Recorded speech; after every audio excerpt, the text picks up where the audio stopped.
राजा राऊतांची महत्त्वपूर्ण माहिती. रोहित पवारांमुळे जरांगे पाटील माझ्या विरोधात बोलू लागले. रोहित पवारांच्या विरोधात बोलण्यावर जरांगे माझ्यावर टीका करू लागले.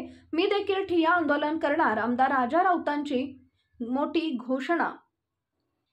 बार्शी तालुक्याचे आमदार राजेंद्र राऊत यांनी महत्त्वपूर्ण माध्यमांसमोर बोलताना माहिती दिली. मागील महिन्यात शरद पवार, रोहित पवार हे बार्शीमध्ये येऊन सभा घेऊन गेले.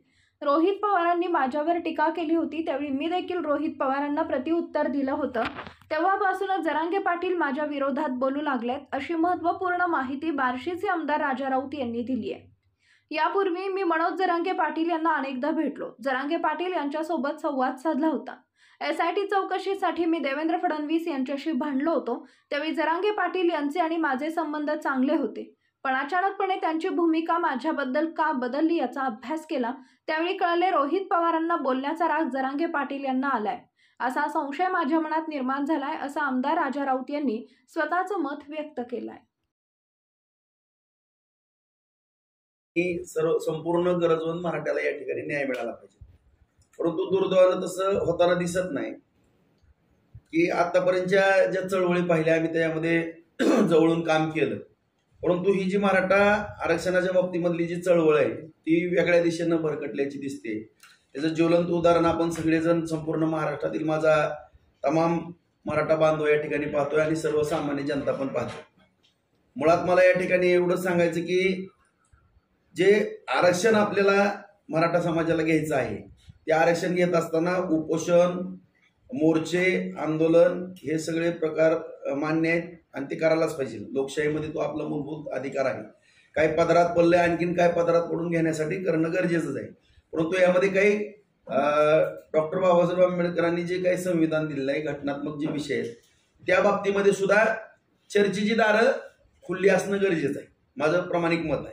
कारण ज्या छत्रपती शिवरायांचं आपण सगळेजण नाव घेतो त्या छत्रपती शिवरायांच्या मंत्रिमंडळात सुद्धा 8 प्रधान मंडळ म्हणजे अष्टप्रधान मंडळ होतं आणि हे कुणालाच विचारायला तयार नाहीत. मासे मी एकटंच आणि कुणी काय विचारायला गेलं तर सहज आमच्या बार्शी तालुक्यामध्ये आम्हाला पवार साहेबांची सभा झाली. त्या सभेनंतर सोपल साहेबांच्या घरी पवार साहेब गेले आणि त्या दिवशीपासून रोहित पवारांचं माझं काही क्रॉसिंग झालं आणि त्या दिवसापासून खऱ्या अर्थानं मनोज दादा जरांगे पाटील मला बोलू लागले. मग नेमका आम्ही अर्थ काय समजायचा?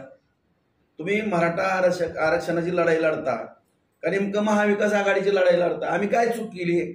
आम्ही जर कुठली मराठा समाजा बाबतीमध्ये काय चूक केली असेल, आम्ही आंदोलन केलं नसेल, योगदान दिलं नसेल, तुमच्या मोर्चासाठी जरी योगदान दिलं नसेल, तुम्हाला भेटलो नसेल, मराठा समाजाच्या मुलांवरती झालेल्या केसेसच्या बाबतीमध्ये आम्ही मुख्यमंत्र्यांवरती, फडणवीसांवरती, दादांवरती दबाव आणला नसेल, शिवाय तुमच्यावरती SIT सुद्धा माघार घ्या ह्याच्यासाठी सुद्धा मी भांडणारा एकमेव आमदार या ठिकाणी असेल महाराष्ट्रातला. आणि त्याचा खुलासा तुम्हीच मी उपोषण सोडवायला आल्यानंतर दिला, म्हणजे तुम्हीच खुलासा केलेला त्याचा. मग मला एवढंच या ठिकाणी म्हणायचं की नेमकं माझ्याकडनं काय चुकलं की तुम्ही थडा मला पण बोलायला लागली का? तर मी काय प्रश्न केले म्हणून किंवा माझ्या तालुक्यातल्या मराठा समाजातल्या बांधवांना काय तुमचा संशय आला, त्याचे प्रश्न विचारले, तेवढंच उत्तर द्या ना तुम्ही.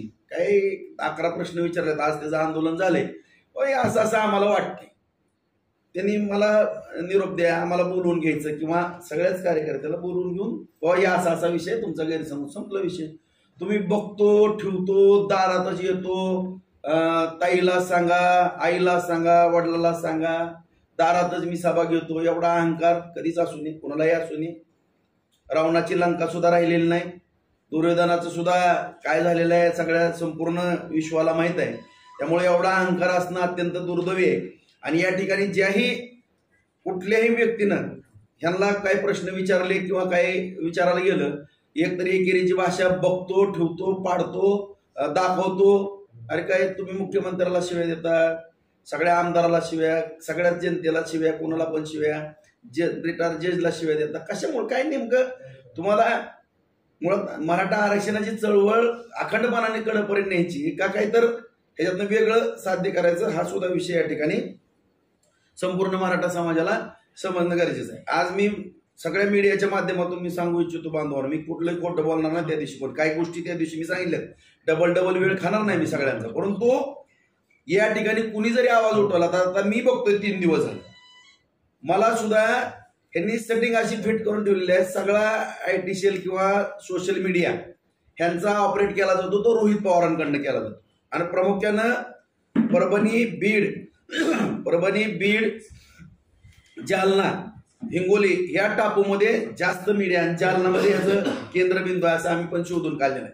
कारण आम्हाला पण काही माहिती पूर्ण मिळणारी त्या ठिकाणची माणसं या ठिकाणी मला भेटून गेले आणि त्या ठिकाणी सोशल मीडियावरती कमेंट टाकायच्या, तुमच्याच आंदोलनाला फार रिस्पॉन्स मिळतो असं दाखवायचं, सगळं रोहित पवार ह्याचं मेंटेन त्या ठिकाणी केलं जातंय. परत जर कोणी बोललं ह्यांचं काय यांना प्रश्न विचारला, लगेच फोन चालू करायचे त्या व्यक्तीला, कुणी पण असू द्या, सर्वसामान्य असू द्यात. माझ्या अगोदरच्यांना बराच अनुभव आला, फोन करायचा, अरे तुरे बोलायचं, कुठंतरी शिवीगाळी करायचं. ही तुम्ही माझ्या पत्रकार बांधवाला मी दाखवतो, मी आता 2 फोन उचलले, मी माझ्या स्टाईलनं उत्तर दिलं. परत मला काही जाणकारांनी सल्ला दिला की भाऊ तुम्ही काय फोन वगैरे उचलू नका, परंतु हे बंद करा. आमच्याजवळ पण मराठा बांधव आहेत, गरज होऊन मराठा माझे पण लहानपणापासूनचे सहकारी आहेत, आम्ही असंख्य मंडळी आहेत. तुम्ही जर असे फोन करून शिव्यागाळी करायला लागले तर जशात तसं प्रत्युत्तर दिलं जाईल. इतकं काय सोपं समजू नका तुम्ही, असं कुणाला हलक्यात घेऊ नका. फक्त माझी एवढी नम्रतेची विनंती की जी मराठा चळवळ आहे त्या चळवळीला गालबोट कुणी लावू देऊ नका. कारण मी आज एक मराठा आमदार म्हणून या ठिकाणी मी आपल्या सगळ्याच संपूर्ण राज्यातील मराठा समाज बांधवांना गरजवंताला मी सांगू इच्छितो, मी सुद्धा मागणी केलेली आहे की जी नौटंकी चाललेली आहे, जे समाजाच्या नावावरती कुणीतरी राजकीय पोळी भाजून घेण्याचा प्रयत्न करतोय, हे दुधाचं दूध आणि पाण्याचं पाणी मी पण करतो. मी पण काही इतका कच्चा खिलाडी नाही. मी कालच प्रेस घेतलेले, त्यामध्ये सांगितलेलं आहे की मी विधानसभा अध्यक्ष नार्वेकर साहेबांना पत्र लिहिलेलं आहे. त्यामध्ये नेमकं ओबीसीतून आरक्षण द्यायचं का नाही किंवा ओबीसीतनं मराठा समाजानं आरक्षण घ्यायचं का कुणी नाही, या बाबतीमध्ये जी पण पक्ष असतील किंवा जे आमदार असतील त्यांनी विशेष विधानसभेचं अधिवेशन बोलून त्यामध्ये आपापली भूमिका स्पष्ट करावी आणि राज्याला आपला खरा चेहरा त्या ठिकाणी दाखवावा. मग 1 ते 288 पर्यंत नंबरिंग प्रमाणे त्या ठिकाणी सगळ्यांना सांगावं. आणि मी सगळ्याच पक्षाला पत्र बुधवारी जाणार आहे मुंबईला, त्या ठिकाणी सगळ्याच पक्षांच्या ऑफिसमध्ये जाऊन स्वतः किंवा माझे काही सहकारी त्यांच्या मार्फत पत्र देणार, त्याच्या पोच घेणार आणि दिनांक 23/9/2024 पासून बार्शी येथील शिवसृष्टी छत्रपती शिवरायांच्या पुतळ्यासमोर माझं स्वतःचं सकाळी 10 ते 5 रोज ठिय्या आंदोलन त्या ठिकाणी असणार आहे. जोपर्यंत सगळे पक्ष माननीय अध्यक्ष साहेब विधानसभेच्या अध्यक्ष यांना पत्र देत नाहीत, विशेष अधिवेशन बोलून या ठिकाणी सगळ्याच पक्षाची ओबीसीतून आरक्षण द्यायचं का नाही याची भूमिका स्पष्ट करत नाहीत, तोपर्यंत मी रोज त्या ठिकाणी सकाळी 10 ते 5 वाजेपर्यंत एक मराठा कार्यकर्ता, मराठा चळवळीतला कार्यकर्ता म्हणून त्या ठिकाणी मी रोजच्या रोज त्या ठिकाणी ठिय्या आंदोलन या ठिकाणी करणार आहे.